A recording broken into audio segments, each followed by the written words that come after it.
Screw the countdown.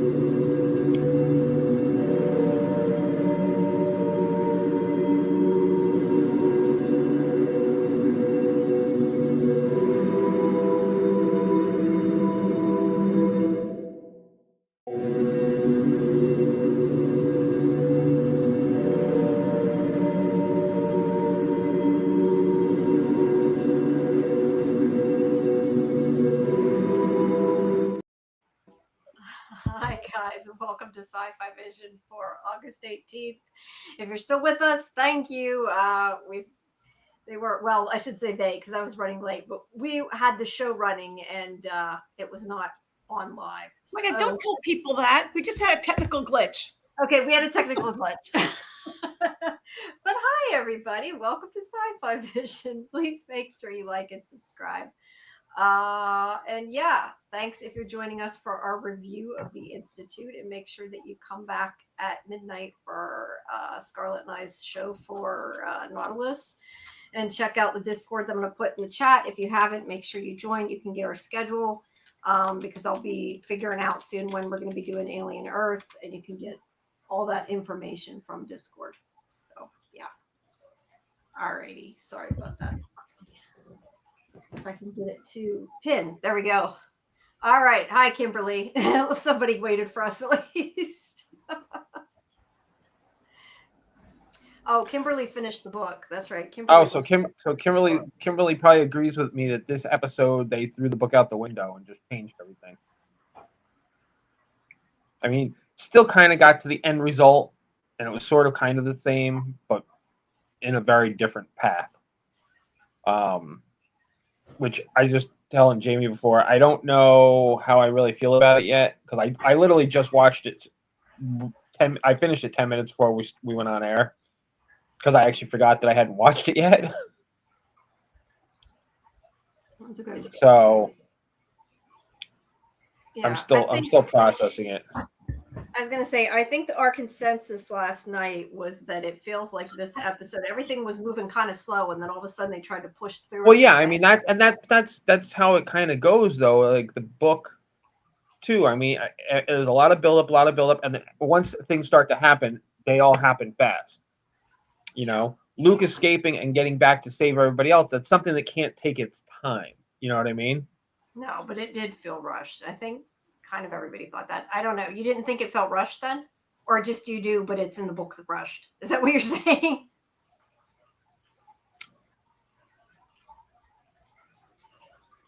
Yeah, I can. You know what? I don't really think it feels rushed, but I can understand why you say it feels that way, because it was so slow, and then everything was like boom, you know.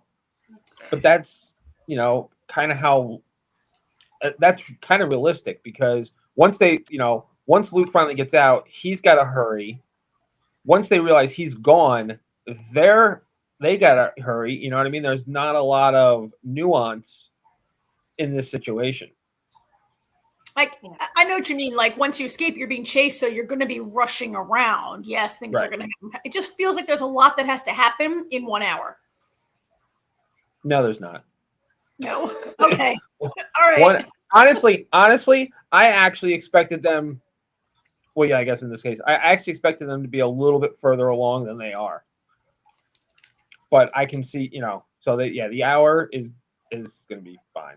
It's not. Again, I said since day one, this is a straightforward story. It's not a lot to unpack. But you know what I did like? I liked Maureen's voiceover of the video. She's like, you don't think you're the bad guy, which is exactly what the situation is, as you hear Sigsbee being like, we hurt a couple kids. Who cares? We saved millions of lives because in 9 years, this idiot is going to convince the president to hit the little red button. Yeah, I know, and then that makes it okay, right? And that's the thing with like precognition and everything. It's a possible future, not the future that has to happen. Yeah, and I said before too, like, I'm assuming that when they say like they only have so much time for the keyhole or whatever, and they had that countdown clock, there's got to be lots of different things they could do within 9 years to stop something. It's not like there's only one moment to stop somebody from going down a path. I mean, Well, it's very it's very Dead Zoney. Yeah, it's very Dead Zoney. That's what the Dead Zone is about, like trying to like foreseeing the future and trying to prevent nuclear war. It's a theme that King had visited before. Yeah, but to prove the point, in the Dead Zone, he thinks he has to kill. Crap, I can't remember his name. The senator. Martin Sheen, right? Isn't it Martin Sheen? Either the movie or the show, because they both ended the same way. Yeah. But he didn't have to kill him. He just had to, make him look like a piece of shit. And when he picked up the baby and held the baby as a shield, that kind of killed his political career. Yeah, therefore averting nuclear disaster. He prevents him from becoming president, not by killing him, right? Right.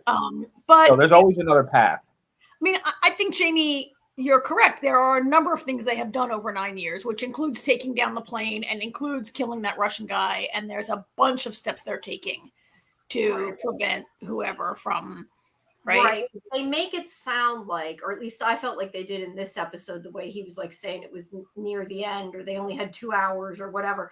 It made it sound like if they don't stop this one event, like they can't stop it. And that's not the case. I mean, clearly that's not the case. I think it's the way the script was written, but it made it feel like that to me. And again, that's their point of view. Yeah. Again, they're not. They don't see themselves as the bad guys. They see themselves as the heroes. Because they're preventing millions of deaths. We were saying last night, AJ, I mean, we're getting a little ahead of ourselves, but it's very like the Lazarus Project. Don't. Right? That's on Netflix now. Maybe you're already upset with I know. It just came. We were talking about it last night. Sigsbee says we've done it more than 500 times. Like they prevented the end of the world many times, and that's really what the Lazarus Project is, right? Like except they prevented it at the last possible second, not in advance. They're not proactively they're never working more than a year ahead on the Lazarus Project, right? Right. But it's similar to that. But yeah, Jamie, I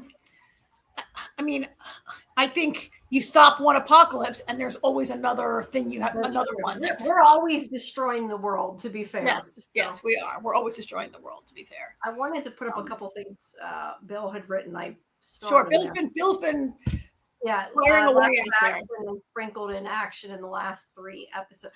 I feel though like if maybe you don't know the trajectory of the book, maybe it feels more rushed. I don't know. It definitely felt like rushed to me. I think it felt rushed compared to what we've watched. We've gotten used to a really slow show, Yeah, definitely. They spent 5 episodes waiting for him to escape, and then all of a sudden, maybe they intended to develop the characters. I don't really feel that they're that developed, but maybe that's what they were trying to do for 5 episodes. I don't know. Anyway, here's another one from Bill. Yeah, that he has harsh on the slow, has a slow build up, then jogging finish. I don't know. It does kind of feel, I don't know. I thought it felt rushed too, but that's why I said maybe it's because you know how fast the book moves. Like I definitely felt that. And I feel like the finale is no different. And for a finale, like I get it, like a lot happens in the finale, but I think that they could have paced it a little better. I still think. Well, let's not talk about the finale because we're not there yet. No, I know. I'm just saying in general. I still think it would have done better with 10 or even 9 episodes because they could have had time to pace it better. I don't.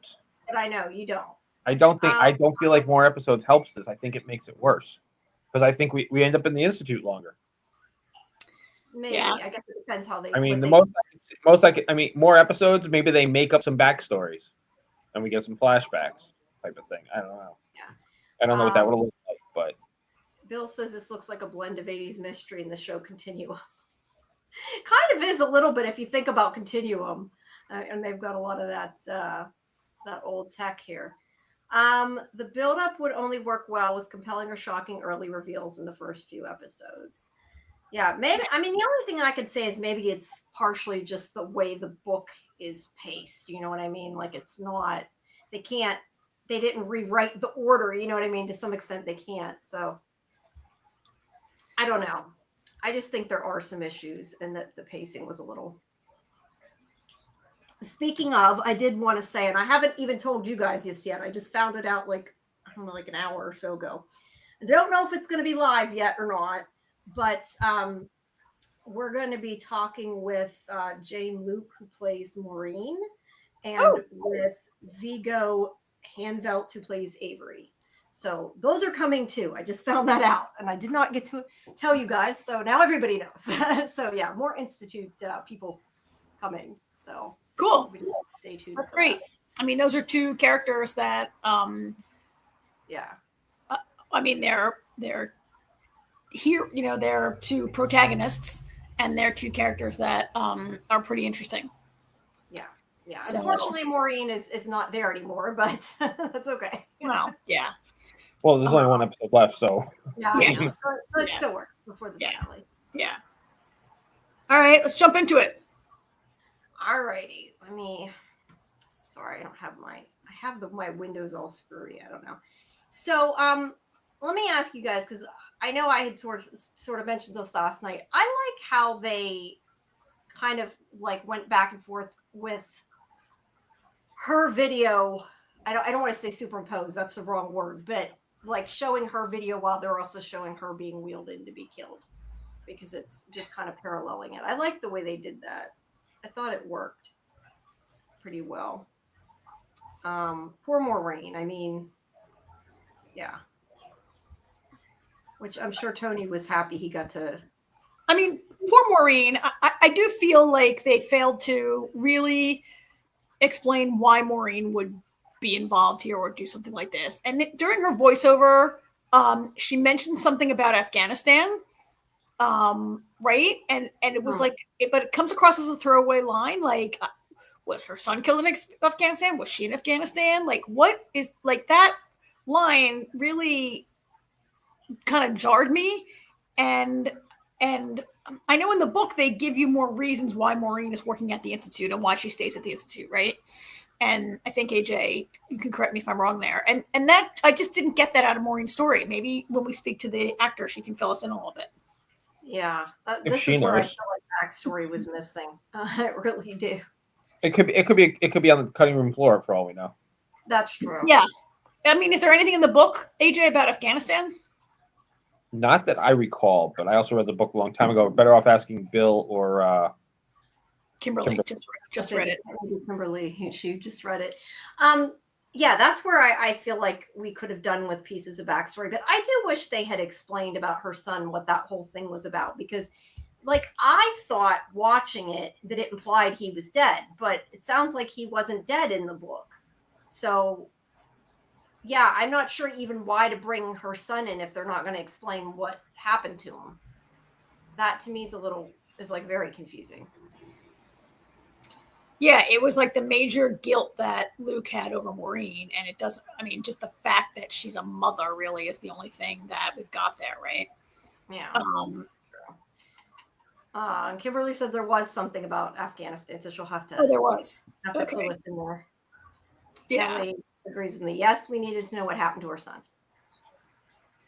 I mean, I guess. I mean, I do think that just the fact of having a child is probably enough, like your mom, how can you watch us be tortured, right? Just the fact of being a mom would be sufficient to me, and better than like alluding to all this weakness with her son and then never giving us anything.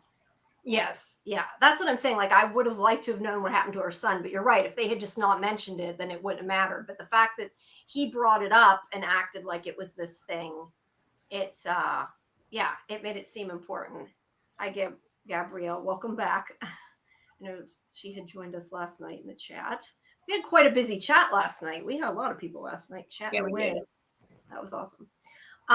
So yeah, I don't know. I just think that it felt like more story that maybe should have been explored and wasn't. Like, I understand your point of view. Like, did we necessarily need it? But at the same time, I don't know. I just feel like certain things are missing, and not because like some things they probably maybe in case they did decide to do a season 2, I don't know, but most of the things to me just feel like things that should have been filled in, or like you said, they shouldn't have brought up if they weren't going to fill it in, because it just seems like a dangling piece of something. It's kind of like, oh, you know, there's ice cream, but then they never serve the ice cream and never tell you. That pissed me off.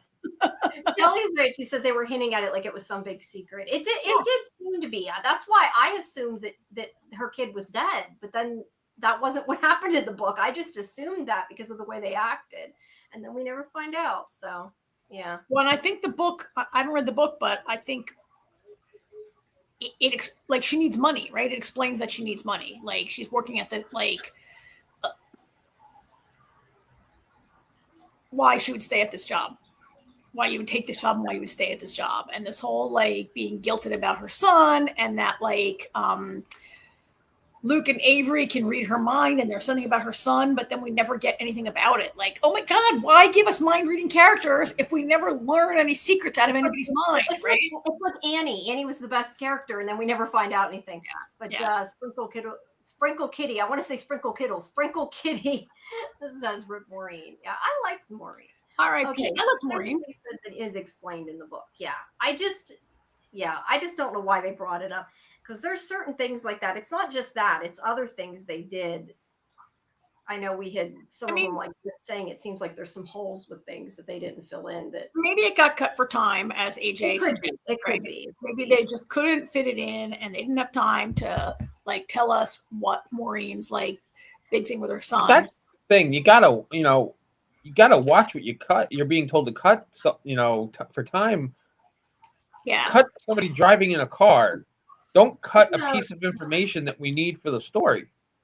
Yeah, I kind of wonder when they cut things, like whose choice it is what they cut. And a lot of times it might be the network kind of forces it, whether they want to cut it or not. But still, somebody's usually the editor and the director.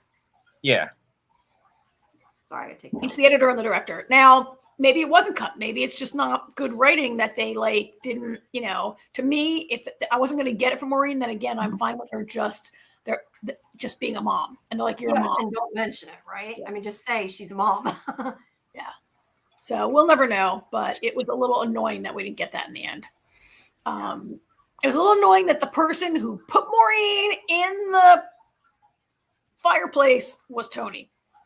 Yes. But... Well, who else was it going to be? Well, there's that lady. There's that lady that puts the kids in there, and there's any other number of orderlies. But it's more fun being Tony. I hate him even more, probably. Well, and Tony's in on it, right? I guess they don't want everybody in on the fact that Maureen was just like killed herself on the property. Like they're just gonna tell, like when she'll go to work the next day, they'll just be like, "Oh, we fired her," and like that be the end of it, right? Fired her, or she decided to go live with her kid, or whatever. I'm sure there's some to know. You don't want people to know, yeah. I guess Gabrielle would have liked to have found out about the money, and excuse me, you're right. It could be cut for time, but I see that's part of why I think that there should have been more than 8, even 9. I think would have been better. And I know you guys don't want to say. I really disagree. I don't think. I think cutting some of the slowness out and making it sick like this. I really think this could have been a movie. Then I think they could have cut out some of the at the Institute stuff and put in more. I mean, so many Stephen King things that are so much bigger, like became a movie, right? Like, I think it could have been a movie, but anyway. I a lot of times with books say that they should be series, but it depends on the story. This is a 2-hour movie. It's not an 8-hour movie. Yeah, I don't know, but you can tell this story start to finish in 2 hours. Yeah, or in 6, right? It could, if it's a limited series, it could have been 6, maybe. They could have caught a lot of the front half. They spent way too long in the front half. Yeah. Maybe if that's why I said maybe if they had spent more time on the other stuff, then it wouldn't have felt so unbalanced. It's funny because I feel like they spent a lot of time staying fairly close to the book through the first 4 episodes, and then they lost the book. Yeah. Except for the Tim stuff. The Tim stuff has been, he's just been close. I mean, the Tim stuff's been the same, but he's just been closer. Yeah. But then again, he also wasn't doing all that investigating because he wasn't in Maine in the book. Oh yeah, He wasn't. Right. Yeah, And that's why Annie was created for the book. No, created for the show. Annie's not in the Oh, book. that's what I meant. I meant to say show. Annie was created for the show to give Tim someone to like give him a poop on the Institute. That's what confuses me, though. Who's Orphan Annie in the book, though? Because there is somebody Orphan Annie in the book. But we don't want to spoil the book for people that okay, but there is a character in the book named Annie. You're just saying it's not the same story. Is all I'm asking. Right. Okay. I feel like there's a person named Annie in every Stephen King book. Might be, but maybe just I'm thinking of Misery. The main character in Misery is named Annie. Okay. They're both saying Annie is in the book. Kimberly says Annie is in the book, but her name is Orphan Annie. Yeah, that's what I said. I'm kind of curious though. All right. I mean, I don't want to. Yeah. Doc likes the show more than the book. But they did leave things out that would give better context. Annie's storyline is slightly different, but she's the same character. Okay. Well, I don't know. Sometimes things are hard to adapt. You know what I mean? And like, it's not necessarily works well for adapting, no matter how you do it. I think it kind of, I don't know. But I would have liked to have known some of the things. All right. So now we'll never know because Maureen is in the furnace. Right. Yeah, right. Well, we have the police chief watching the video that they brought in, and these scenes kind of go back and forth.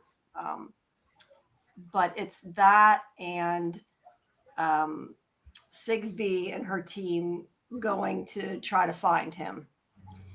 And it's kind of those two scenes back and forth, and there's this conversation about them saying that people in the military are like, she's implying that people in the military are stupid, which clearly is not necessarily the case. And Sigsbee gets a little upset that she. What was the point of that? What was the point of that exchange? It was a waste of a scene. Yeah, I don't think that was necessary at all.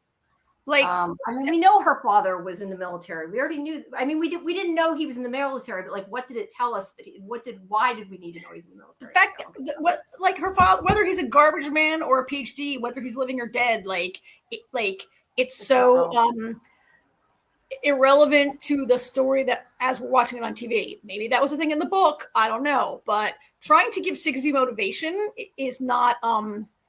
She's such a broad villain. Like, I don't want to know her motivation. I mean, are they trying to say like she believes she's saving the world and like being a military brat like makes her want to serve or something? I don't really know what they're doing, but I felt to have a character like impugn the intelligence of like the entire military and then have her defend it. This scene made no sense to me, right? Yeah, it wasn't necessary. Especially because we don't know about her father. That's why I said it's like another one of those things. It just seems like this hanging thread that there's no point to. Like, why? It's just there. Yeah, I don't know. I mean, AJ, did you think that also was kind of a weird scene to just have this happen in the car for no reason? Yeah. Okay, fair. Good. We all think the same. And then we have the police chief after he's watched it. He has decided he's going to take them to Portland because he knows a special agent in charge there and he trusts them. And of course, as he's doing this, he's explaining the whole thing to Drew. And I'm thinking like, why are you telling, you guys are saying how you can't trust people and how people are in on it. And like, he explains the whole plan, that part was kind of like, really, dude? So yeah, Drew tries to talk them out of going, let him go with them because that way he can, kill them. But when it does not work, he shoots the chief. And I will say, I don't think he wanted to kill him. And I said that last night. He did seem to be upset he had to kill him. Not upset enough he didn't do it, but like he didn't really want to kill him, but he was, they're willing to do whatever. And that's not great. I was pretty surprised. I thought he reacted really quickly. And sort of ineptly and like he's not like, I don't think of Drew as like a stone cold killer, right? He failed to act at the mini mart just a couple episodes ago, and I was surprised to see him do that. I feel like Drew was there for shock value. Yeah. I love that picture. Look at his You know, face. and you know what actually upsets me about the whole Drew thing What? is I think a couple episodes ago Jamie said something about this not turning into the following. Yeah.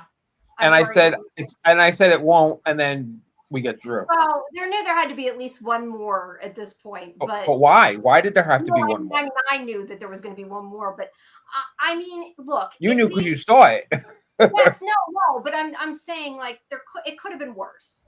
There could have been a lot more. Like I think at this point, it seems like the people that like we know everybody. You know what I mean? And I had gone back and forth about freaking Wendy every episode. And even, I mean, the police chief, I thought it wouldn't be just because, like I said, it would be too much like the following and really annoying.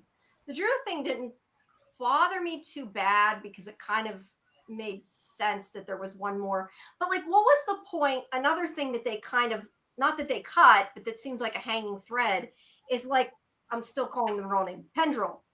Like he was hanging out in the police station for no reason, just to make a phone call. Like, why not just combine and have Drew be there and call or something? Like it would have made more sense than having Yes, that would have. So yeah, there is more people maybe in on it that should be. But is there, it sounds like from what you said before though, is there a lot of people in the book that are in on it, or is it not like no? That? Okay. Like, I mean, yes and no. I mean, but not that we see. They've got spies in like every fucking city. Well, but to the extent we don't know if it's more than one city or not. Well, they have to have people. We've only seen one city. We've only been in Maine this whole time. True. They have to have spies everywhere to find these TP and TK kids that they're going to kidnap. Yeah. Like you don't find people like that on the internet. You have to like, have spies around. So I can accept that they have spies all over the place, but that everybody in town is in on it is a little much. Well, and like Tim is not in this town in the book, right? So we don't have that opportunity for him to interact with all these like henchmen, I guess. I just feel like when you were worried that there might be people on it, like you don't just tell your plan to everybody. I mean, that like Tim even said to him, like I trust this guy, and then they're bringing other people in. He should have been like, "We're going to Portland," and like shut him up. Then maybe it would have worked a little better. But yeah, either way, I really don't think he wanted to kill him. I mean, he wasn't too broken up about it. Okay, but... Jamie, I don't know where on the screen you're getting this because you either want to shoot somebody or you don't, and he shot him without much hesitation. Yeah, he shot him because that was what fixed it. But I mean, he didn't seem like he was happy he had to shoot him. I think he was more annoyed that he had to shoot him. I don't know. Like Karen said, it doesn't make any sense altogether because, like Karen said, this guy wouldn't stop a couple of robbers. Yeah, but yet somebody he's known for 20 years. It was kind of, I mean, so as AJ said, it's kind of for shock value probably because it is absolute shock value because he's the last person. He couldn't handle a robbery, but he's like a cool killer who just shoots. Like he goes from 0 to 60 and just like shoots this guy that he kind of really didn't have to. And then I felt like he was acting really like, oh, look what you made me do. Right. I mean, I do think that like shooting him was a mistake because like bodies attract attention and Institute has to clean it up now somehow and hide it. And I don't know that the Institute really wants to like take risks and go out of their way for a bozo like Drew. But I mean, it definitely, I think, was a tactical error. And I'm not sure that 1 second. I don't know if Drew is like really like they have these kill teams. Like, why would they have Drew as their like killer when they have these highly trained assassins that they work with, right? Yeah. No, I was just going to say, like, the fact that he killed them, they don't even tell them either, like, try not to kill people because this does attract attention. So it's like, okay, we'll clean it up. No problem. In the scheme of things. Doc had said, back to what we were saying before, I strongly suspect there are a lot of scenes they filmed that ended up cutting. I feel like there are scenes that were left out and lack explanation for how things happen in the show. And wait, what? Drew Barrymore shows up and sets everyone on fire. And not from Firestarter. Yeah, I read that. Not from Firestarter. Maybe you guys would be more excited about that ending. I don't know. I put that up and then I actually read it. I'm like, wait, what? No. Yeah. I mean, I feel like it could have been worse. There could have been more people in on it, but at the same time, yeah, it was a bit much. But yeah, at least the police chief was good. There's that, I guess. But of course, as he is not Well, he's not. rated, I mean, is he? I mean, yeah, he's not in on it. He's not a bad guy, right? He was trying to help them. He did. yeah, I kind of- definitely don't think he was in on it. I mean, I understand that this is an 8-episode show and there's not a lot of time for lengthy conversation. He seemed to accept it pretty quickly based on, I mean, Jamie, last night you said you thought that video looked like a student film. And like, yeah, I said that AJ, you didn't see that part. I was saying that not that I want them necessarily to show more torture and stuff, but I was just saying, like, with what they showed, if somebody came and showed me that video, I would have assumed it was like a fake student film because they didn't actually see anything. All they saw was Maureen saying the bodies go here and so showed people laying in bed. And that was pretty much it. It was like, do you, I don't know who out there is old enough to remember, like, was it Geraldo? Like, it was like an alien autopsy film, right? I'm thinking actually it was Geraldo Rivera on the X-Files, right? Like the alien autopsy film, or like one of these things like that. So obviously fake, and he did accept it pretty quickly. But I know we don't have a lot of time to devote to conversations convincing people that you're not crazy, right? And I was like wishing, like, Tim, just read his mind, and then he'll, like, you know. Then he'll, I mean, yeah. Tim can read things. Luke can read things now that are, if you're thinking of it, right? That's the thing. They still act like he's not very strong. And I kind of question that because I thought at this point they're supposed to have at least a decent of both powers, right? But I know they rushed him through, so maybe not. But yeah, I'm kind of surprised he can't read their mind more often. No, I don't think any of them have a strong power. Later in this episode, Hendrik says, not strong. All of the kids together could not shatter the phone booth, the air suffocation booth, right? He says, like, all of them together couldn't do it. They're very weak, all of them. Right. I don't mean super strong, but I mean, like, Kalisha could read minds. And granted, she started out as a TP, but I thought, like, once they were at that point, like, they all had at least that level of TP and TK, like, not strong enough to necessarily get away, but like at least strong enough to read surface level thoughts. And it seems like he can only read them when he needs to, which is a problem. Yeah. Doc said they show more in the video in the book. So yeah, maybe they just didn't show very much and you're supposed to think everything was on it. Because he did say, I told him everything. And she's like, you don't know everything. Well, I guess everything he knew was on it, right? Yeah. But yeah, of course, he takes enough time getting rid of the body that they have time to try to escape. Wait, what's this? In the book, the Gorks aren't in comas. They're just really, really gone and damaged. And the conditions they're kept in is horrible. All in one room, filthy conditions, and trowel on the floor. Ugh. Yeah, for relieving themselves. Yeah, they had, what do you call it? Like, I can't think of what it's called. They had bags for that. Oh, they had they showed, like, you they were catheterized, or however you say it. Yeah, because they did show them having bags hanging from there. But yeah, so maybe they didn't make it quite as awful as it could have been. But yeah, he calls Stackhouse and he's like, "We'll take care of it. Just keep them there." And of course, he pays little enough attention that they can get away. I did really like this whole thing with the paperclip, and because paperclip isn't something that's hard to do. He didn't have to extend that much effort for this. So yeah, but I know we got into that conversation last night, though. It's kind of the same thing, like with the candy machine. Why didn't he just unlock the cuffs instead of getting the key or the paperclip for Tim? I think he's not strong enough to manage that exactly. kind of Yeah. That's and I also said that he wouldn't know how handcuffs necessarily work to open them either, where like Tim knows how to pick a lock. Yeah, he'd have to like see into the handcuffs and control the mechanisms. I mean, he can barely pull paper clips across the floor. True. Yeah, I just, it makes me think of like the candy machine. I mean, he put the coin through, but yeah, he put the coin through. He didn't actually, I guess, reroute the He didn't do it. That was George George. did that. I George meant did that. George. Yeah, I meant George did it. I just meant like it makes me think of that. Like when they had that conversation and he asked George, why didn't you just make it give you the candy for free? And like it's just kind of the same thing. George is the most powerful one, and all he can do is like make a glass of water fall. Okay, yeah, he was the powerful kids can't do this kind of stuff.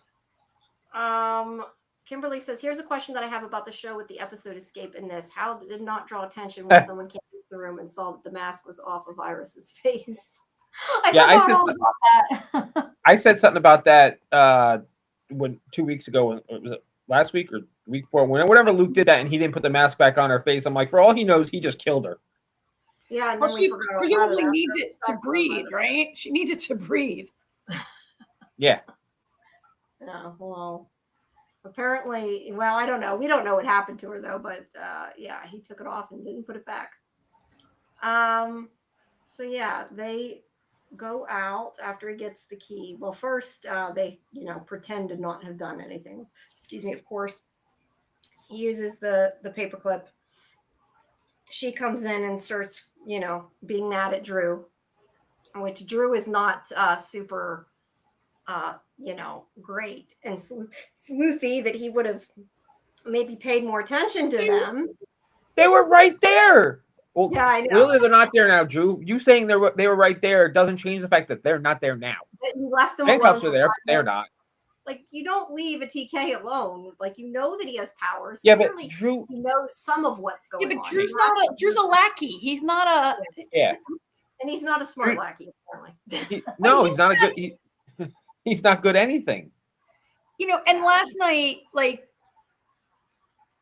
I'm not sure who was saying, we don't know if he's in on it. We don't know if he knows he's dealing with someone who has TK. Like, we don't know if he's, like I said, do you think he's just being paid or do you think he's a true believer? He may believe that there is a project involving national security going on up there or whatever they've done, but they might not have told him. We have a bunch of like telekinetic and telepathic kids up here, right? He might not have that information.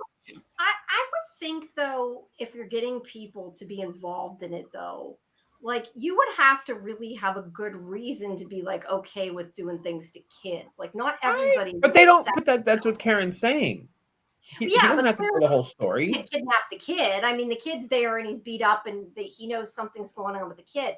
I'm just saying, like, if they didn't say something, I feel like some people would have been like, what's wrong? And like worried about the fact that there was a kid that was hurt. You don't understand what I'm saying? There has to be some kind of conversation that happened. He could have been told that the kids up there are all murderers. He could have been told they're the children of illegal immigrants and let's put them in a cage. He could have been told, right? He could have been told anything. We don't know. This is this is where these characters.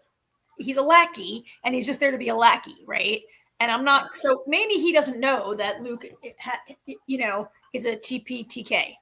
I mean, really, how many people can you get to believe you about that? Like, you're going to have like this whole army of people and they all believe in your like woo-woo science going on, right? You would think, though, that Stackhouse would have said, when he said, keep it locked down, he would have said, watch them. And at least, kind of stress, don't leave them in there alone. Well, then we wouldn't have a show. Then we wouldn't have an escape, right? He's there to be a lackey and to let them escape. Yes, of course. That is true. All right, so they go to see Mr. Dobira here. Woohoo! And he is willing to help them no matter what, since Tim helped him and saved his life. And I don't know, Karen, you heard my conversation, that what I said about the food that I thought was kind of dumb that he did. How do you two feel about that? What I thought is that Mr. Dobira was really, really obvious, because he's like, oh, they were here, they left, they stopped and got a sandwich. Like, they're running for their lives and they stop and buy a sandwich and coffee. I thought that was funny. It was just like a little bit too much information for me. Not that it was really relevant, and she was supposed to change her mind and decide to go back. I don't know. It struck me as funny when he said that. And I disagreed last night. I thought people who are going on the run and into hiding need food. And Tim hasn't eaten, like, who knows the last time any of these people ate, right? So they didn't stop for food, but if they had, I'd be like, oh, Tim hasn't eaten. Do I keep calling him Tim? Luke. I think it's believable that people we see shows all the time where people are on the run and they stop for food. Yeah, but he Yeah. like just ran. It wasn't like they had been on the run for a day since when they escaped. They escaped they made it seem like it was like 5 I don't think it was that bad an excuse. And that is why people go into mini marts. Why else would you go into the mini mart if not to get food?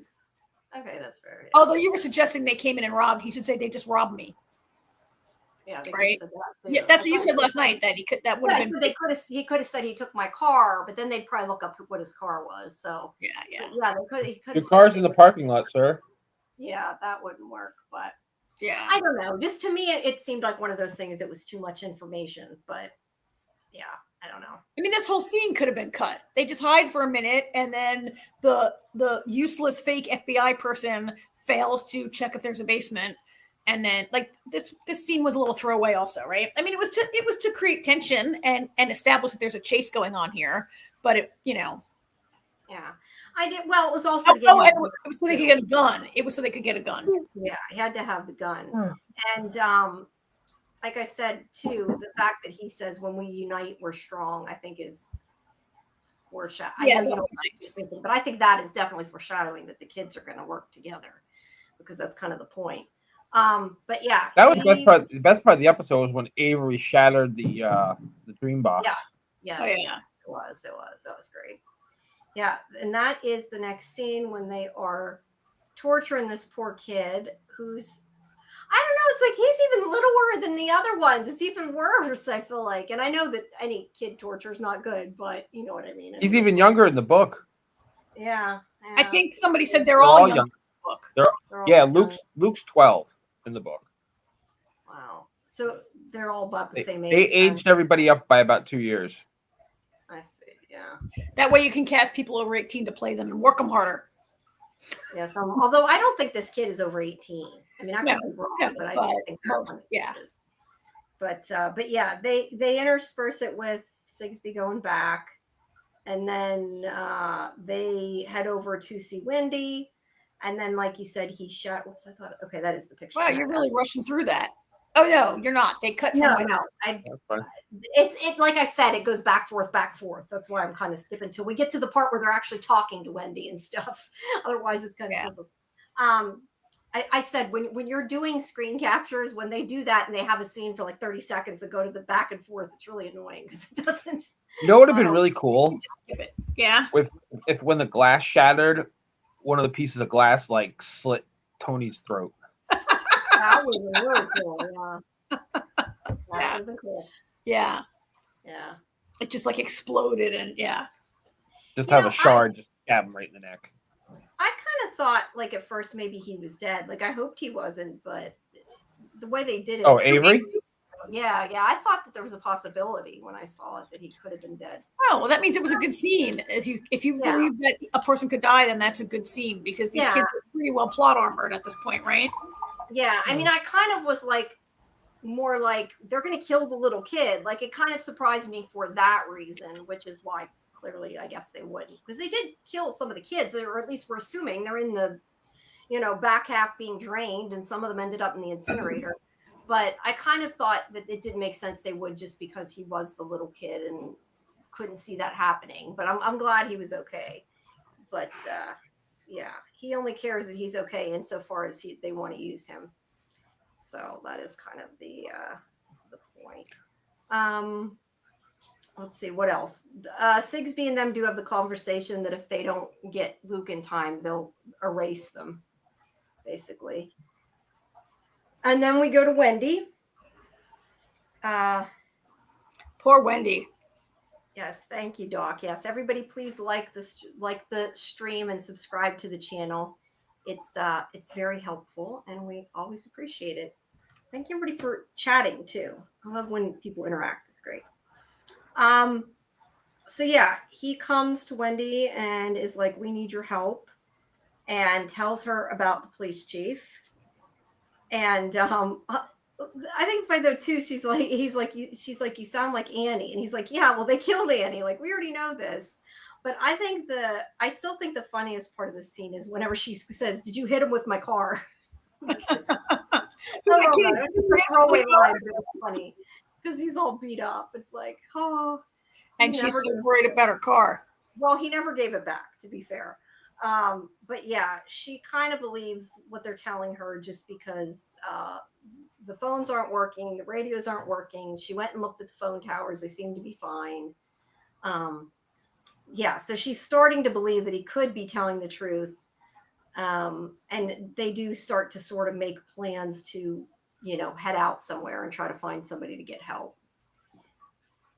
At least that's the point there. She looks at the article. I didn't get, again, like a throwaway line to me that made no sense. It's like, No, I just heard somebody talking. I think that's it was you. probably, It was an echo of you. yeah, it wasn't on mine though. I just think it was strange that he makes a point of saying like the article wasn't downloaded all the way. Like he already knew that he was a suspect. He said that he was a suspect. He's a person of interest. He's not a suspect. Person of interest. Person of interest. But he said that before, so I'm not sure why he was like the article wasn't done downloading before. Like it made a difference. But yeah. So Wendy isn't sure, but she still seems to, I think that maybe he's telling the truth and is trying to figure out what to do about it. And then we have this conversation with Stackhouse and Hendricks about Avery's power. That he says that he could power a whole sparkler. Oh, sorry, even a full house of sparkler night couldn't do that. Right. And he says that Stackhouse says that Hendricks said that TK were too weak to be weaponized. And he's saying, there were rumors, but there was never any proof that there were any kids that were this strong. And he's worried about dealing with him because he says he's a time bomb and he thinks that they should get rid of him. But Stackhouse is like, we can't, we need him. So we'll just use him. And yeah, they say that he could power the hum indefinitely. So yeah, and as I've said a couple times now, I do think it's interesting that Avery is the strongest one when he's not the main kid. I find that very surprising. Like I expected Luke to get a lot stronger. But yeah, Avery's Why? Because he's the main character? Yeah, I guess. Yes. I just Avery is the Aren't you tired of the same old tried and true, he's the main character, so he's gotta be the superhero? But I've come to expect it. But yes, I mean, I like that. I think it's nice, but I think Avery's going to be like the dark horse and he's going to do something obviously to help them. So yeah, then we get, and if I'm going too fast or too slow, just let me know. Nope, you're just fine. Trying to kind of go, let's see. Then we go to the back half where Avery holds hands with Nikki in order to help wake up Kalisha. So I would like to understand more about this. Like, I really thought it was whatever they did to them was making them so they couldn't respond or whatever. But they make a comment where Kalisha says before they wake her up that she has to hide. So yeah, are they just like retreating into themselves, or is it more than that? Maybe AJ, maybe you have some insight into that from reading the book. I just was kind of curious. I wonder. They're frying these kids. Think of them like batteries. They're just frying them. And and I guess a good way to explain it would be, I guess, retreating into themselves, and that's how Avery's able to reach her and bring her back out. But I guess I wonder if they didn't do that, if they would last longer, like if they can bring them all back or whatever. I don't know. But it's because of how strong Avery is. Nobody else can do that for them. That's like fair. This is an anomaly that Avery's able to do that. Yeah, that's true. That's true. And besides, their whole thing is they're like, so even once after the Sparkler show and they crash, they put them in, they gork them. That's just creating more power for the next group of kids who are actually awake for the time being. You know what I mean? It's just, I feel like recovery is like an extra battery, like a backup generator. Yeah. Backup battery. Well, I mean, that's the hum. That's actually that's the better the hum, the more powerful the ones that are awake actually are. Yeah. And they did say something like eventually they forget to breathe. So yeah, they drain them until there's nothing left. But yeah, they wake her up. But I think that the important takeaway from this scene is that Avery says that he's stronger than they know and strong enough to do something. And he says, I have the pieces, but I don't know how they fit together. So he's, I guess, formulating a plan, it seems to be. What that kid's going to figure out to do, what to do or how to do, I don't know. I would have maybe liked more of a conversation of explaining whatever he's talking about, but maybe that's next. Well, see, now that you can't explain because there's one more episode. Yeah. So it's probably just not. I mean, I think moving him into back half is, I mean, I don't know. I feel like it's almost, go ahead, say which.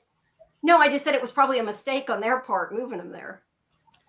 Well, I was going to say, I feel like moving Avery into back half and giving him access to like so many more force sensitive people, you know, that he can supercharge. Like if they're all there to gain power off each other, like what could Avery be if he could draw on the hum and draw on all these kids, right? So yes, Jamie, it's like a tactical mistake on the part maybe of the Sigsbee and company, who really, I think, I don't know what the book is like, but they seem to have grown very complacent about being around these kids, and they really don't think kids will try anything. And we're going to see that in a later scene, right? Yeah. Well, they are very complacent about it. Like, you know, like Stackhouse said, hasn't been an escape in 70 years. Yeah. Yeah. You have to question how many attempted escapes have there been, though. Like, apparently not that many. It surprises me when they act like. But I mean, to be fair, I mean, they were, you know, it took like the right group of kids to even attempt it. And, you know, I mean, and, you know, Luke's the one that got out, but Nikki's kind of the one that put it together for it to even happen. You know what I mean? So it took the right group of kids. Yeah. At the right time, sometimes. Yeah, I guess. Right place, right time. And not for nothing. And Avery too. Without Avery, they don't get Maureen. That's for damn sure. Yeah. You know, Luke was trying to manipulate her all he could, and he wasn't working until, you know, but a lot of what he, you know, the stuff that worked is because what Avery told him. Yeah. Yeah. True. Yeah. Yeah. But either way, they've got something planned or going to have something planned, I guess. So Sigsbee and Drew come in, and Sigsbee starts telling Wendy that Tim, you know, is having a breakdown, and that they say that he shot the chief. And I like that Wendy's at least like, did he tell you it was Tim? And she's like, well, he's dead. So can't tell you that. But I like she at least tried. But yeah, Wendy's kind of, I think at this point, I feel like she was a little not 100% sure at Tim whenever this happened. But she was kind of like, well, let's do what we're taught. And we calm everybody down. And she was going to take everybody's weapons. But clearly that kind of backfired whenever Drew grabbed her, and him and Tim shot each other. And Tim's better shot. Yeah, Tim's better shot. Well, he's also got a shotgun, to be fair. But yeah, but he hit him center mass. He hit him in the shoulder. Yeah, he did. Drew's like shooting skills. He only had one good shot in him, and he used it on suddenly he's not a good shot, right? Yeah. I mean, he was point blank with the captain. So and as a police officer, they're trained to go for the chest, right? Like well, I think she knocked him out of the way, kind of, when he shot, and I might have knocked his shot off. It could be. But maybe he shouldn't have tried that, and then you know. Then it wouldn't have happened, right? He wouldn't have ended up. You knew he was going to try it, though. You could see it warming up. Yeah, you totally knew that it was going to happen. But either way, they finally have the upper hand, and this is where I want to get. This is where Sigsbee gives her speech. Like that. Yeah, it's where Sigsbee gives her speech, and Luke is like, I told them everything. And she's like, no, you didn't, because you don't know everything. But yeah, Tim says we saw the video. And that's when she's like, that's unfortunate. Like at that point, she was going to kill them all anyway, no matter what she says, because they were going to kill her if not. But they're not going to kill her. Tim, that's not who Tim is. No, Yeah. but I mean, Not how you that's how you expose the Institute, by killing her. Right. But I mean, she told Tim that she didn't have to kill everybody. I said, at that point, as soon as she knows they've seen it, she was going to kill all of them, no matter what she said. Except Luke. She needs Luke. She needs all. She does not have TK and TP kids to spare. She's not going to kill. Well, yeah, she's not going to kill Luke, but that's true. But I meant that's both what she means when she says that's what she means when she says she's not. I guess that's true. Technically, she wouldn't have killed everybody, I guess. Yeah. But yeah, she knows that they made the video, or that Maureen made the video, and she talks about how he didn't ask why they have him doing all this and, you know, committing these murders. And this is where obviously she goes into the fact that they're saving the world, they're trying to stop the end of the world. And the story we're the good guys. Yeah, we're the good guys. The guy that died in a plane crash was called a Hinge. And in 9 years, he was going to become the Secretary of Defense, talk the president into setting off a nuclear strike in North Korea. And then Russians who don't have a good enough warning system think we did it. And then they shoot at us. The thing is that actually, what's awful is like that actually kind of could happen. I mean, I know there's a lot of things in place so it doesn't, but I mean, that is like something kind of that, you know, there's been a lot of movies about that kind of thing. Like one person fires, the next person fires, and then the whole world's destroyed, right? We've all seen War Games, haven't we? Yeah, we've all seen War Games. Is that the one with Matthew Broderick? Okay, yeah. I still think I've seen it, though. I think I was thinking he was Tom Cruise. Well, and this came out like during the North Korea crisis. Like this book came out in 18 or 19, and it was 18, I think. 18, and like remember in 2017, like North Korea was like testing nuclear weapons, like they were testing like their most powerful nuclear weapons they have maybe like ever, and they were like testing ICBMs that could reach the United States, and there was all this tweeting like about fire and death between Trump and all that it came out at a time when like the threat of nuclear annihilation was a little higher than it usually is.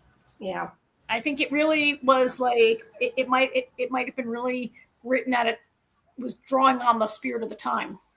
Yeah. So question, and I guess this is I don't know if you can answer this without spoiling things, but I'm kind of curious from the book. Sigsbee, you know, talks about how there's precogs that know this, but she says none of them know how many are there at any one time. It's kind of like not letting, you know, everybody have all the information. They kind of divvy it up. But she was supposedly. I think that's above her level, right? Yeah. She's in charge. She's in charge of. But there was the whole thing before about they were trying to stop the PC track then. So I guess my question is them saying that they were trying to stop the PC track. Was that a complete lie because they didn't know the whole truth of what was going on? Or were they not trying to saying that they had, if I remember correctly, and AJ and anybody in the chat, I think Sigsbee was saying we've been told not to pursue that right now. And that the two little, you know, Stackhouse and Hendricks wanted to pursue it behind her back.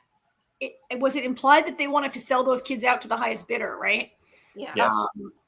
I guess that's my question. Like, was the whole thing about her being told not to have a PC track, was that true, or was that just she didn't want them to know, or it was we only know what you know. Okay, yeah, it was told.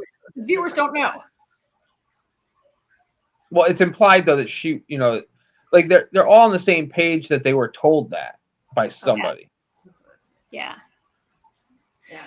I mean, here's the thing: as I watch this, and as Sigsbee like gave her monologue, it's clear to me that Sigsbee believes this. Yeah. That she seems to really believe that she's saving the world and she's doing this. But that doesn't mean it's true. That doesn't mean that Charlie on the phone told the truth. It doesn't mean that the precog, like there really are precogs.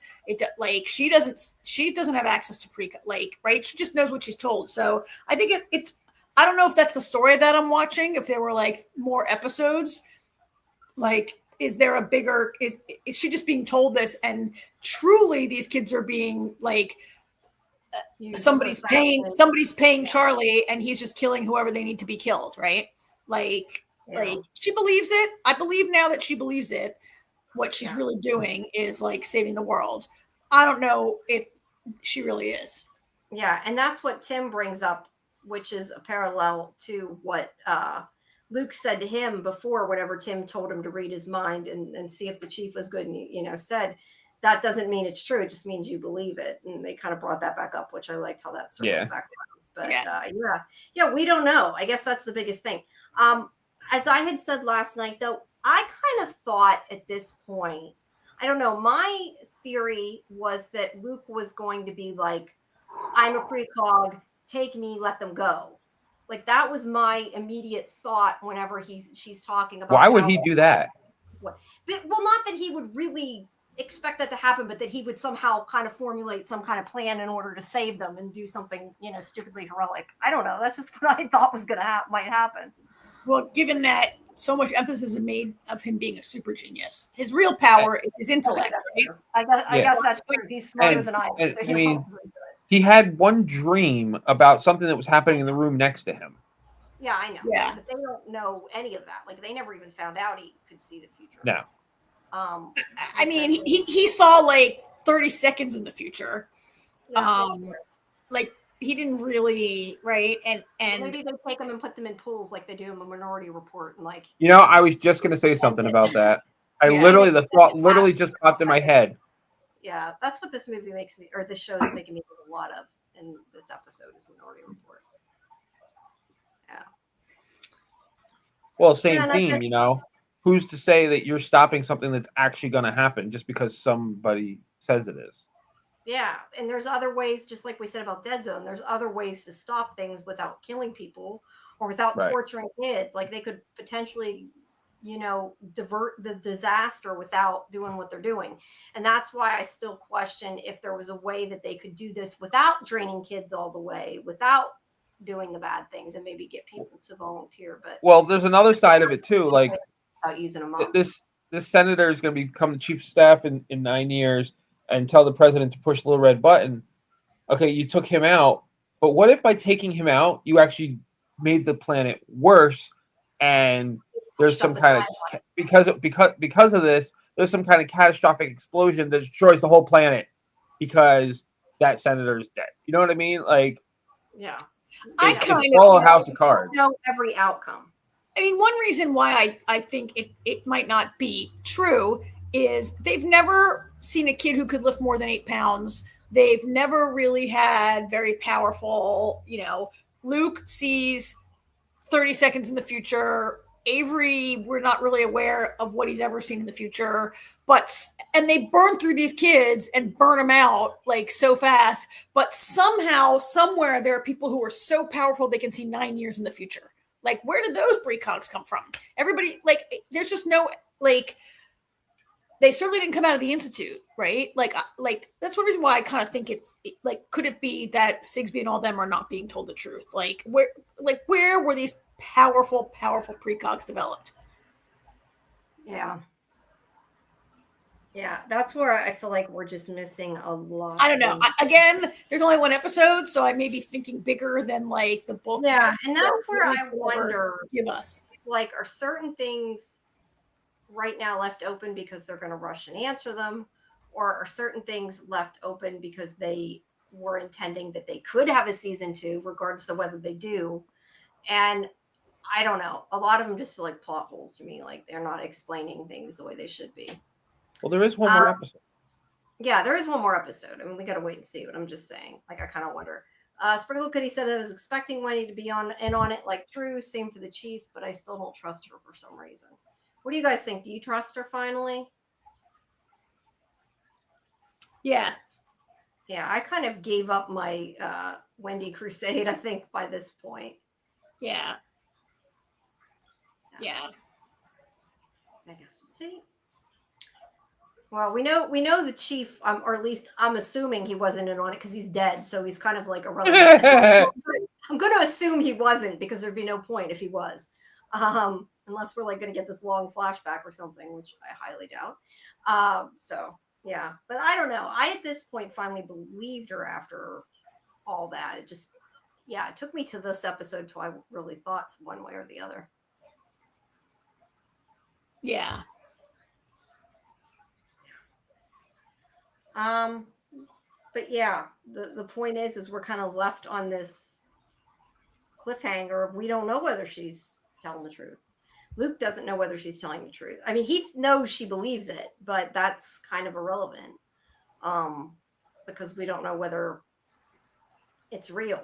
So they gotta, I guess, figure that part out and try to save everybody and try not to blow up the world in the process, right? The end. Yeah. So I feel like there's a lot that has to happen in the next episode because we need to rescue those kids and take down the Institute, but I guess it can all happen in one epic confrontation, right? I figure I figure the way most TV shows would do this would be like, okay, Sigsbee, we're going in to get those kids and we're taking you, and they're gonna, like, you know how you like hold a gun to someone and make them like talk their way through the front gate and let you in, kind of thing, right? I feel like Sigsbee totally wouldn't do that. I feel like she'd be like, fuck you, and just wouldn't do it, you know? Well, you think Sigsbee willing to die for the Institute? Well, maybe not, but I don't think that she would do anything helpful. Like, she would maybe let them walk her there with a gun, but like when they got there, I don't think she would do anything to get them in. She would just be like, you're on your own. I mean, she wants Luke inside there. She wants Luke inside there. That's true. That's true. Like, yeah, like so maybe right? Do it if Get Luke inside and then kill Tim and Wendy somehow, right? Yeah, I mean, that's true too. That probably is her plan. Agree to anything she can in order to get Luke back, because otherwise they're going to die anyway. Because I think she does truly believe that, as you say, Charlie will have all of them killed if they don't get Luke back. So, yeah. Yeah. And if they get it, and if they're exposed, right? Like, she needs to get Luke back in there and kill everybody who knows before Charlie finds out. Yeah. Yeah. I love the fact you keep calling him Charlie. I know. I just continue to repeat it, but it's not better than saying Jeff Fahey. Like, he doesn't have a name. He doesn't have a name. I know, but it's just funny that you're calling him Charlie. He only talks on the phone. You don't see his face. I was speculating last night, AJ, that we may see him in the next episode, because do you cast a Jeff Fahey to say 4 lines with his face not on camera? Couldn't you pay any actor scale to do that? You could. Kind of adds to the fun. Yeah, you could. I feel like only people like us recognize who it is without seeing his face or paying attention to the little photograph that they showed. I mean, you could be like, so I was watching the Daniel Day Kim series Butterfly, right? That just came out. Yeah, I saw the first 2 episodes. I like it. So in the second to last episode, Henry Ian Cusick appears as this like throwaway character to say like 4 lines of dialogue. And I'm pretty sure he's in there because he's friends with Daniel Day Kim, right? And from being on Lost together. And maybe that's how somebody like Jeffy gets in a show like this, because maybe he's friends with someone who's like, hey, or that's how, what's his name? John Griffin got in a couple weeks ago. Probably Jack Bender. Maybe Bender's like, hey, Faye, you want to come and say 4 lines of dialogue for me? Right? Yeah. Yeah. Who knows? But, so I mean, maybe that when I speculated last night that he had a bigger role to play, I forgot that Jack Bender was on this show. So maybe it's just like putting your friend in for an hour of work. Yeah. Yeah. I mean, AJ, do you feel like 1 episode is enough to wrap up what's left in the book? Kimberly and Doc, you agree? Absolutely. They're just like, yes, end it. I can tell the way he says that. He's like, well, no, I mean, there's not much left. No. An hour is plenty of time to tell the rest of the story. Right. I know. Okay. Do you have? I did expect them to be a little bit further already. I expected at least one more thing to play out before the episode ended, but it's not catastrophic that's where it's going to start from. Mm-hmm. So what do you think, Karen? Do you have any theories other than we may or may not see Jeff Fahey's face? I mean, now I'm thinking we won't. Last night I was convinced we would, but now I'm like, oh, he's friends with Bender. Yeah, we won't. I mean, so I said last night that I think Sigsbee has to die. I don't think the show has a satisfying ending with Sigsbee surviving because she's and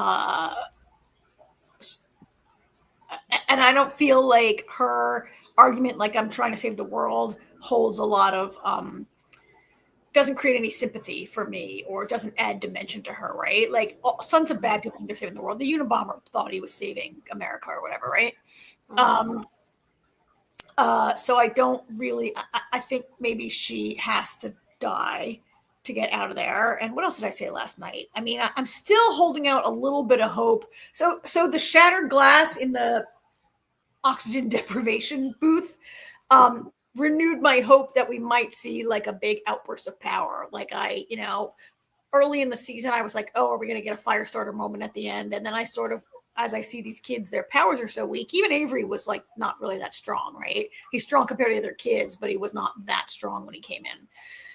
And I had been like, okay, that's not the show I'm watching. And now I have a little hope that like these kids are going to like all get together and have this big, like, I don't know, lift something more, throw a desk instead of a cup of water, like do something a little more dramatic maybe before it's over.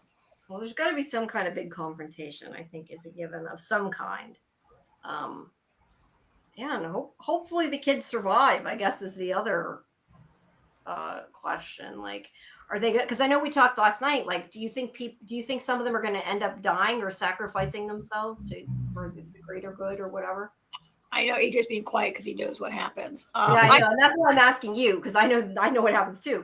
I said last night that I could maybe see Nicky sacrificing himself for like, given that he he sort of like he put himself out there and took a beating in order to like and a tasing in order to like get that lock broken, and he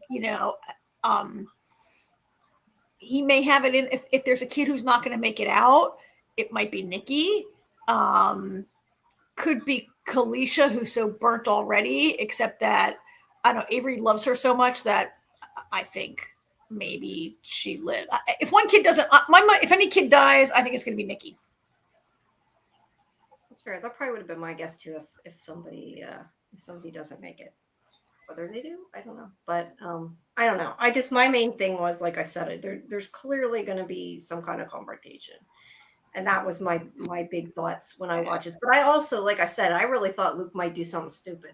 Like try to be like, hey, I'm PC, take me. But, I mean, he may be a genius, but he's still a teenager. I mean, teenagers are still do stupid things. So I don't know. That was my thought.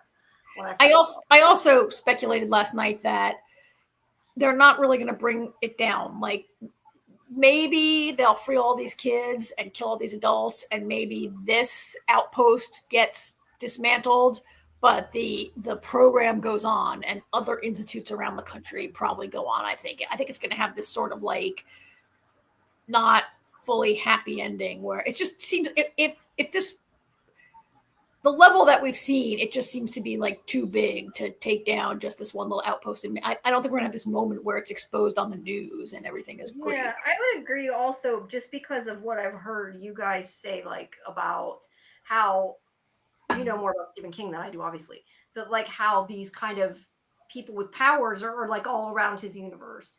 So to me, it would make no sense if they suddenly like close down any possibility of there being other stories with other people with powers. And like you said, like I can't see it suddenly being on the news everywhere, because otherwise stories like, although to be fair, I don't know the order books were written, but I mean, like we have, he has other books that are about TK and TP. But this is independent. This is an independent. They're not connected. This is an independent. No, they're not story. connected, but they're still from the same universe. I'm just saying, like I couldn't see him. Not necessarily. They're not. It's not like a. I mean, I guess I'm saying, to me personally, if he wrote a book that like ended all of anything to do with TK or TP, or like put it out in the open, it would make other things maybe not make sense from others. No, his books are not. Saying it's not. They're not necessarily connected, but to me, it's still sort of the same universe. I don't think his work is like that. That if it's exposed in one book, that every other book from then on has to be that it was. I don't think his books are like that. Okay, fair. I don't like he wrote The Stand and like the world ended, and he's written other books that don't involve the world like ending by virus in The Stand, right? That's not how his novels work. That's true. I don't know. I just don't see it. I agree with you. I don't think it's gonna like everything's gonna be wrapped up. No, I think the ending is going to be kind of like, oh yay, these kids are saved, but tons of kids are still being like subjected to this testing elsewhere. Yeah, well, it's Stephen King. Kelly said, I wonder if we'll even find out if what Sigsbee said is really true or if Charlie's lied to him. See, now everybody's calling him Charlie. There you go. His name. I sure hope so. Yeah, I don't know if we can find out. I sure hope so. Yeah, that might be bigger than this story, right? Yeah. Kelly, is that your dog, your personal dog? He's very cute. I was gonna say that's really pretty dog if it is. And Jamie, is that your eye in the I was gonna say no, actually it's not. I guess it does look like it could be, doesn't it? It's but that eye was created by AI. No, that is an AI eye. That is not a real eye. Oh, it is Kelly's dog. AI. It's an AI eye. An AI. An AI and an Okay. AI ring. Yeah, I think it's time to go. Yeah. We're blabbering. Yeah. The only other thing I will say is we are going to do one episode for Alien Earth this week, as long as there's room on the schedule, but it'll probably be a different day next week. I think we were kind of saying maybe Wednesday if it's open, and I know I haven't talked to you about it yet, and I don't know if you're joining us or not, but I'm guessing it's probably really the only day that's possibly available this week. We can talk about it after we sign off here. No, I was just going to say, so people do need to go to Discord to check that out. And yeah, also going to hopefully fit in probably Daryl Dixon as well at some point. So yeah, there will be stuff coming up. Make sure you check Discord, and you can send me, like I said, questions for the people who play Maureen and Avery. And it looks like I'm not going to do a second interview, I don't think, with Simone, just because of the timing. But yes, the other two you can send me questions for, and we'll see if there's anything else coming up. And I still have the Trier interview, which will be going up after the finale airs. So yeah, lots of stuff for the Institute. Great. And send me your questions for Jack Bender for tomorrow too. For tomorrow morning. Institute questions. I'm not going to ask them all from questions. Institute questions. I have to preface that. But yeah, if you have anything, let me know. Okay. All right, guys. Please join us again at midnight in half an hour. Me and Scarlett will be doing the finale of the last two episodes of Nautilus. So, yeah. And three of us will be back tomorrow night at 10 to discuss all the other stuff we talk about. Well, the other two things, because we only have two shows at the moment. Ending only on all the. Yeah, we only have two shows right now. But then the following week, we got another show. So tomorrow we're talking about Star Trek and Revival. Get to do the family revival again. So that's fun, at least. So yeah. Okay. All right, guys. Have a good night, everybody. Good night. night.